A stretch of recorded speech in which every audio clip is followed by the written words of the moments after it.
வணக்கம் அன்பர்களே. இன்றைக்கு 152வது பாடலின் நேற்று விட்ட பகுதியிலிருந்து தொடர்ச்சியை பார்ப்போம். இன்றைய பாடலில் சிறப்பு என்று யாதெனில், அவர் ஒரு சொல்லை வைத்து 4 வகையில் பொருள் கூறும்படி பொருள் நாம் உணரும்படி பாடியிருக்கிறார் என்பதே. அத்துடன் பொதுவாக பைபிளெல்லாம் குறிப்பிட்டுள்ளபடி கள்ளத்தீர்க்கதரிசிகள் வருவதை பற்றி குறிப்பிட்டு இருக்கிறார். அந்த கள்ளத்தரிசிகளுக்கு என்ன நேரும், அவர்களுக்கு கல்கி என்ன தண்டனை அளிப்பார் என்ற வகையில் பாடியிருக்கிறார். சரி, பார்ப்போமா? அன்னை தமிழுக்கோர் அருமுனியை அடி பணிந்தறிகின்றேன், அறம்பாடி அல்லால் இதையொறிப்பர் யார் ஒருவர் உளர், அறிவான் மாமுனிவன் அருட்பெயரைச் சொல்லிச் சொல்லி ஆருடும் அள்ளி வீசும் அற்பர்கள் பெருகும் நாளில் அண்ணலே வருவான் நேரில். சித்தர்கள் பொருளுக்காக செவ்வரம் மீறமாட்டார், மொத்தத்தில் இவர்களெல்லாம் முரண்பட்டு வாக்குரைத்து முக்திக்குள் மூழ்க மாட்டார். முடைநாரும் யோனி என்று முக்கண்ணன் அருளில்லாத முடமான பிறப்பெடுப்பார். பித்தனின் வரத்தை பெற்றோர் பீடுடை வீடமைக்க பெரும்பாடு படுவாரன்றி, பீடைக்குள் பிழப்புக்காக பிழையுறு வாக்குரைத்து பொன் பொருள் குவிக்கும் பொல்லாதார் வேடம் போட்டு பொய்மூட்டை அவிழ்க்க மாட்டார். வற்றிய அறிவிழந்து வரம்பின்றி வார்த்தை சேற்றி வாய்வழி இறைக்க மாட்டார். முற்றிய பித்தலாட்டம் அது முறைக்கெட்ட வெற்று ஆட்டம். அம்மூலவன் உதித்த பின்னும் அம்முறைக்கெட்டோர் மூச்சியற்று காலனின் கயிற்றில் பட்டு கண்கெட்டு கதறினாலும் எம்மாளனும் மன்னிக்கானே, மரணமும் உய்விக்காதே. அன்னை தமிழுக்கொரு அருமுனியை அடிபணிந்தறிகின்றேன். அதாவது அன்னை தமிழுக்கு ஒரு அருமுனி என்றால் அகத்தியர் என்று நாம் முதல் முனி, தலையாய முனி என்று நாம் கருதுகிறோம். அவரை பணிந்து பின்கூறுபவைகளை அவர் அறிகிறாராம். இது போன்ற தீர்க்க தரிசனங்களை அறம்பாடியாராகிய அவர் இல்லாமல் வேறு யாரும் உரைப்பதற்கு தற்போதைய நிலையில் இல்லை என்பதையும் அகத்தியர் அறிவார் என்று கூறுகிறார். அறிவான் மாமுனிவன் அருட்பெயரை சொல்லி சொல்லி ஆரடும் அள்ளி வீசும் அற்பர்கள் பெருகுநாளில் அண்ணலே வருவான் நேரில். அதாவது இவ்வாறு அற்பர்கள் நிறைய பேர் தீர்க்க தரிசனம், அருளாளர், நான் கடவுளுடைய அருளை பெற்றவன், சித்தருடைய அருளை பெற்றவன் என்று நிறைய பேர் கூறிக்கொள்ளும்போது அந்த கல்கி வருவார் என்று சொல்கிறார். அண்ணலே வருவார். ராமரை எவ்வாறு அண்ணல் என்று கம்பர் அழைத்தாரோ அவ்வாறு இவரும் அண்ணலும் நோக்கினாள் அவளும் நோக்கினாள் என்று வருவது போல் இங்கு அண்ணல் என்கிறார். இதில் நான் ஒரு சொல்லை வைத்து 4 வகையாக எவ்வாறு பொருள் கொள்ளலாம் என்பதை நான் அறிந்த வகையில் கூறுகிறேன். இந்த அறிவான் என்ற சொல்லுக்கு முதல் அர்த்தம் தனவான், தனம் மிகுந்தவன் என்பதைப் போல அறிவு மிகுந்த, வானளவு அறிவு கொண்டுள்ள அந்த அகத்தியர் என்று அவருக்கே அதை சூட்டிக்கொள்ளலாம். வான் என்பது ஆண் விகுதி என்று நாம் கொள்வோம். அடுத்தது அறிவான் என்பது தெரிந்து கொள்ளுதல், அறிந்து கொள்ளுதல். எதை தெரிந்து கொள்ளுதல் என்றால், முன்பு வரியையும் அதற்கு இணைத்து கொள்ளலாம், பின்வரும் வரியையும் அதற்கு இணைத்து கொள்ளலாம். முன்பு வரியில் என்ன கூறியிருக்கிறார் என்றால், என்னை தவிர வேறு யாரும் இது தற்போது பாடுவதற்கு ஆள் இல்லை என்பதை அந்த அகத்தியன் அறிவார் என்பதை முன்வரியில் பொருத்தி பார்க்கலாம். அடுத்த வரியில் எதை பொருத்தி பார்க்கலாம் என்றால், இவ்வாறு எல்லாம் தீர்க்கதரிசிகள் எல்லாம் உருவாகுவார்கள் என்பதையும் அந்த அகத்தியன் அறிந்து கொள்வார் என்பதையும் கூறுகிறார். ஆக மொத்தத்தில் இந்த அறிவான் என்பது இதுவரையில் 3 பொருள்களை பார்த்திருக்கிறோம். அடுத்தது 4வது பொருளாக அறிவான் மாமுனிவன் அருட்பெயரை சொல்லி சொல்லி ஆருடம் சொல்லும். அவ்வாறு 4வது வகையில் பார்க்கும்போது, அந்த அகத்தியர் கூறினார், எனக்கு என் கனவில் கூறினார், என்னுடைய சிந்தையில் கூறினார் என்று கூறிக்கொண்டு அவர் பெயரை வைத்து சிலர் கூறுவார்கள் என்ற வகையிலும் இதில் பொருள் கொள்ளலாம். இதில் இந்த கவிதைகளில் ஃபுல் ஸ்டாப் வராததுனால இந்த அறிவான் என்ற இந்த சொல்லை எந்த புறம் வேண்டுனாலும் சேர்த்தி கொள்ள ஒரு வழி இருக்கும் வகையான கவிதை நடையாக இது இருக்கிறது.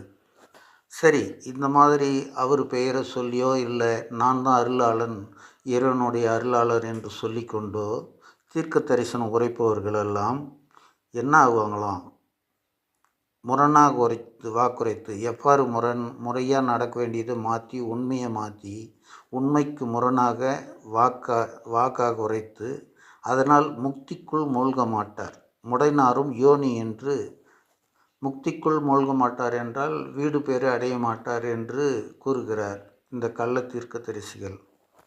மாறாக என்ன செய்வார்களாம், என்ன நிலை அடைவார்களாம் என்றால் முடைநாரும் யோனி என்று அவர்களை பிறக்க வைக்கப் போவது, அவர்களை பெற்றெடுக்கப் போவது முறைநாரும் யோனி.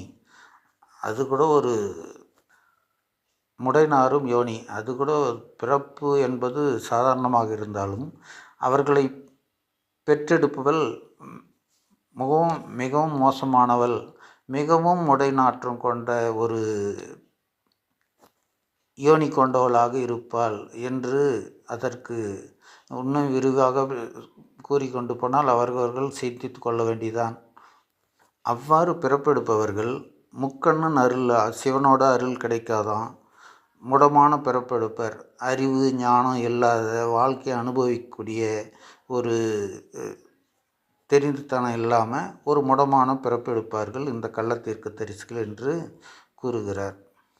ஆனால் உண்மையான தீர்க்கதரிசிகள் சித்தர்கள் என்ன செய்வார்களாம் என்றால், உண்மையான தீர்க்கதரிசிகள் பித்தனின் வரத்தை பெற்றோரும் பீடுடை வீடமைக்க பெரும்பாடு படுவார் அன்றி பீடைக்குள் பிளப்புக்காக பிறையொரு வாக்குரைத்து பொன்பொருள் புகழ் குவிக்கும் பொல்லாதார் வேடம் போட்டு பொய் மூட்டை அவிழ்க்க மாட்டார். அதாவது பணத்துக்காகவும் காசுக்காகவும் பொருளுக்காகவும் புகழுக்காகவும் பொய்யான வாக்குகளெல்லாம் கூறி அதனால் என்ன ஒரு பீடையான பிழைப்பு நடத்துவாங்க. பீடையான பிழைப்பு என்றால், பீடை என்றால் ஒரு வகையான கிருமி, அதாவது ஆடைகள் எல்லாம் பேன் விழும், இவனை பீடை பிடித்துள்ளது என்று கூறுவார்கள். அது அவர்களுக்கு மிகவும் துன்பத்தை, பல நிம்மதி இல்லாத அமைதி இல்லாத நிலையை தரும். அவ்வாறான நிலையில் தான் அவர்கள் பொய் இது சொல்லி பணம் சம்பாதிச்சாலும் அவ்வாறான நிம்மதி இல்லாத வாழ்க்கை தான் வாழ்வார்கள். வெளிப்புறம் பார்க்கும்போது வேண்டுமென்றால் அவர்கள் பகட்டாக தெரிவார்களோ தவிர உள்ளே உருட்டி கொண்டே தான் இருக்கும்.